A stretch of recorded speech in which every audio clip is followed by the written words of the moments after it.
Burnley manager Sean Dyche said football is about dreams after his side moved into fourth place in the Premier League with victory over Stoke at Turf Moor. Substitute Ashley Barnes struck 2 minutes from time to ensure the Clarets' remarkable start to the campaign continued. Barring the first 2 days of this season, when not every team had played, this is the highest they have been in the top flight since March 1975. It's a run of results and a start which the fans are enjoying, and rightly so, said Dyche. Football is about realities but also about dreams. It's a tough task for us winning games at this level, but Leicester blew the roof off dreams in football.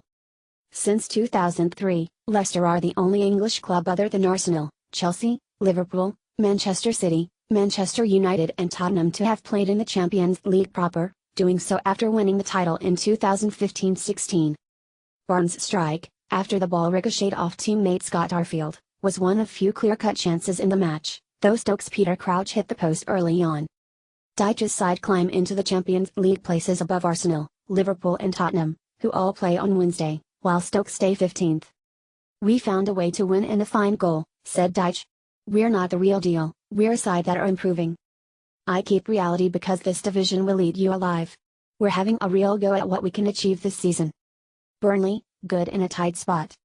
Burnley were not at their best for much of the game, perhaps inhibited by the prospect of leapfrogging some of the Premier League's biggest names, even if only for 24 hours.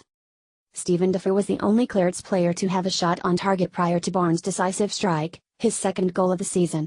Indeed, the most alarming moment for Stoke goalkeeper Jack Butland in the first half came when he fumbled the slippery ball from a looping cross, but he quickly recovered. It was a typically determined display by Dyche's side, whose 8th clean sheet of the season is only bettered by Manchester United's 9. A 6-1-0 win of 2017-18 shows how well they can close out tight games, and they are 14 points and 12 places better off than after 17 games last season. Dizzy heights and European nights?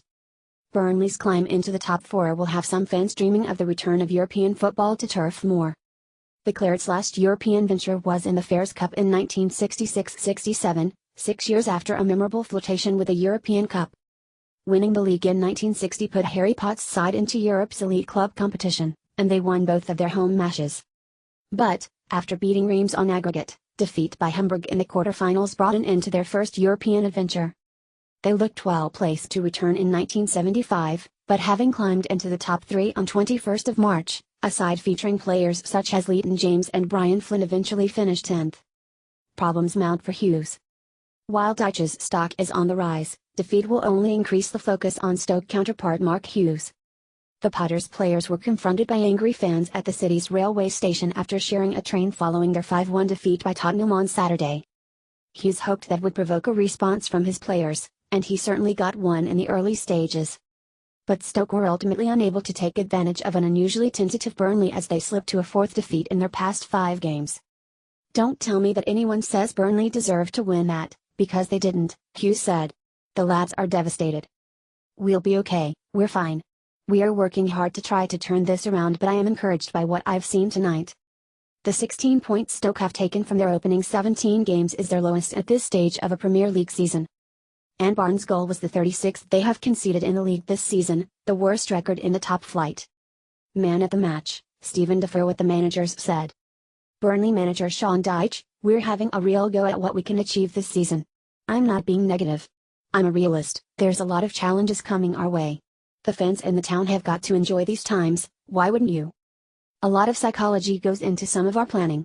I want the players to know that they can grow here, develop as players and get results. We are moving forward each season."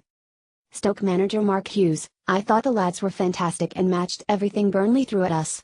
I thought when we were able to get the ball down, we were the team trying to create openings in wide areas and get good balls in. On the goal, another long ball goes into our box and it drops fortunately for the lad. It's hard to take. I'm pleased with what we produced." It's the late show, the stats. What's next? Burnley travel to the south coast to face Brighton on Saturday at 1500 hours GMT, while Stoke host West Ham at the same time. Match stats.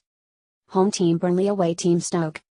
Possession home 51%, away 49%, shots home 10, away 14, shots on target home 2, away 7, corners home 6, away 4, fouls home 6, away 14.